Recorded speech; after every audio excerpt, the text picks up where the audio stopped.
뉴스 읽어드립니다. 오늘의 뉴스를 10분 만에 정리해드립니다. 오늘은 2023년 12월 5일 화요일입니다. 미국과 한국의 주요 뉴스를 읽어드립니다. 어젯밤 8시 9분 한인들이 많이 살고 있는 남가주 오렌지 카운티 플러튼 지역에서 규모 3.5의 지진이 발생했습니다. 연방지질조사국은 플러튼 북동쪽 1.3마일 지점이 진앙으로 지진이 발생했다고 발표했습니다. 어제 지진 발생 후 밤 8시 28분쯤 2.3 규모의 추가 지진도 발생했습니다. 인명이나 재산 피해는 아직 보고되지 않았습니다. 대형 쇼핑몰에서 대낮에 또 다시 떼강도 사건이 발생해 업주와 쇼핑객들이 대피하느라 공포에 떨었습니다. 아케디아 경찰국은 지난 3일 오후 1시쯤 복면을 쓴 4명의 절도범들이 망치 등으로 무장한 채 센타 아니타 쇼핑센터에 들어와 유리 진열대를 부수고 고가의 시계와 가방 등을 훔쳐 달아났다고 밝혔습니다. 경찰은 이번 떼강도 사건 용의자들을 체포하기 위해 수사를 벌이고 있으며 목격자들의 추가 제보를 당부했습니다. 앞으로 2년 동안 남가주 지역의 렌트비 상승이 매년 2에서 4% 인상률을 유지할 것이란 전망이 나왔습니다. 오렌지 카운티 레지스터 신문은 USC 대학의 렌트 다가구 주택 전망 보고서를 인용해 2025년까지 최근 상승세보다는 비교적 낮은 매년 최대 4%의 인상률을 보일 것이라고 보도했습니다. 렌트비 상승의 둔화세 전망에도 불구하고 아파트 공급이 수요를 감당하지 못하고 있는 현실 때문에 실질적인 세입자들의 부담은 커질 수 있다는 우려도 제기됐습니다. USC 전망보고서에 따르면 향후 2년 후에도 남가주 지역의 렌트비가 여전히 고공행진을 지속하는 데는 아파트 부족 현상이 원인이라고 지적했습니다. 내년 11월 대통령 선거를 앞두고 공화당 소속인 도널드 트럼프 전 대통령에 이어 니키 헤일리 전 유엔 대사도 민주당 조 바이든 대통령과의 가상 대결에서 앞선다는 여론조사 결과가 나왔습니다. 메신저와 해리스가 유권자 2,018명을 대상으로 조사해 이날 발표한 여론조사 결과에 따르면 바이든 대통령과 헤일리 전 대사의 가상 대결에서 바이든 대통령은 37%의 지지율로 헤일리 전 대사 41%의 4%포인트 뒤졌습니다.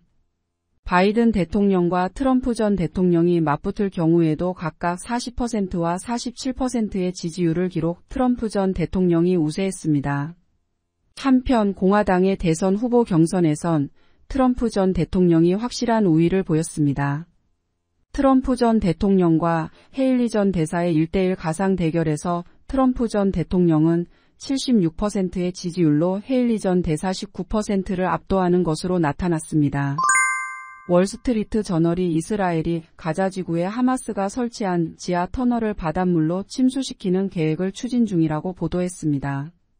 이스라엘군은 지난달 중순 가자지구 알샤티 난민 캠프 북쪽으로 4km가량 떨어진 지점에 바닷물을 끌어오기 위한 대형 펌프 최소 5대를 설치했습니다. 이스라엘은 지난달 초 미국에 이런 계획을 알린 상태입니다. 미국은 이스라엘의 계획에 아무 반응을 내놓고 있지 않은 상태입니다.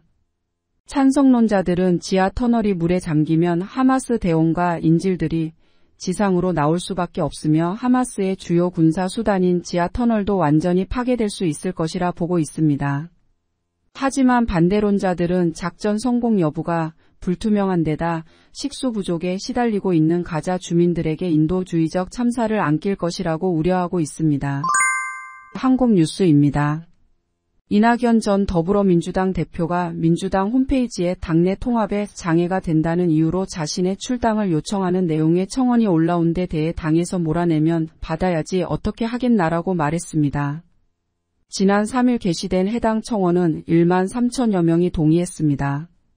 이 전 대표는 문재인 정부에서 자신의 뒤를 이어 국무총리를 지낸 정세균, 김부겸 전 총리와의 정치적 연대설이 제기되는 데 대해선 거기까지는 진척이 안 되고 있다면서도 현 상황에 매우 깊은 문제의식을 갖고 있다고 말했습니다.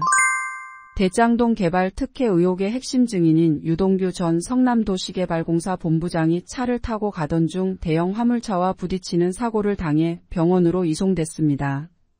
유 전 본부장은 서울에서 식사를 마친 뒤 대리운전 기사가 운전하는 자신의 차를 타고 경기 화성시 자택으로 돌아가다 사고를 당한 것으로 전해졌습니다.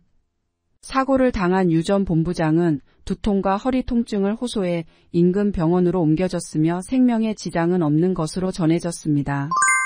휴전선과 가까운 경기 파주시 문산읍 장산리에 전두환 씨의 유해를 안장하려던 계획이 무산됐습니다. 경기도 파주 지역에서 반발이 일어난 가운데 토지 매매 가계약 기간이 완료됐는데도 본계약이 체결되지 않자 토지주가 매매하지 않기로 결정했습니다.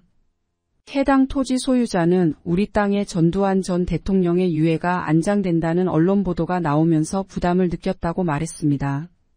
이에 따라 2년 이상 서울 연희동 자택에 임시 안치 중인 전두환 씨의 유해는 당분간 안장이 쉽지 않을 전망입니다.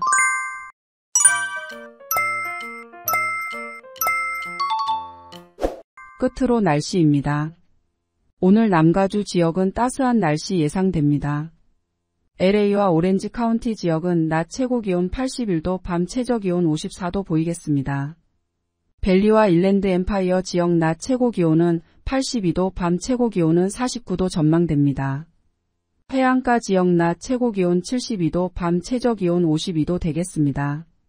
산간 지역은 낮 최고기온 61도, 밤 최저기온 28도, 사막 지역은 낮 최고기온 70도, 밤 최저기온 35도 보이겠습니다. 오늘의 뉴스 읽어드렸습니다. 고맙습니다.